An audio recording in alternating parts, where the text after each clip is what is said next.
బోధన్ మండలం సిద్ధాపూర్లో బాల వికాస్ సంస్థ ముఖ్య పాత్ర పోషించింది. గ్రామంలో నీటి శుద్ధీకరణ ప్లాంట్ని గ్రామంలో నిర్మించనున్నట్టు ప్రకటించారు. తద్వారా గ్రామస్తులకి స్వచ్ఛమైన నీటిని అందిస్తూ రోగాల బారిన పడకుండా బాల వికాస్ రక్షిస్తోంది. బోధన్ మండలం సిద్ధాపూర్ రైతు వేదికగా గ్రామస్తులంతా ఏకమయ్యారు.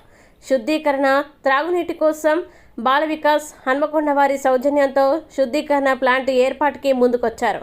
DCCB director, Kaldurki society chairman G Sharath నేతృత్వం వహించారు. బాల వికాస మధుసూదన్ రెడ్డి, బాలమోహన్ రెడ్డి, కిషన్, గ్రామ మాజీ sarpanch Ashok Patel, secretary Pranav, IKP Vijayalakshmi, anganwadi teacher Anasuya, గ్రామ పెద్దలు సుభాష్ పటేల్, విఠల్ పటేల్, హనుమంతరావు, జయవంతరావు, బొర్రావర్ మారుతి, మల్లేష్, గంగా ప్రసాద్ తదితరులు పాల్గొన్నారు.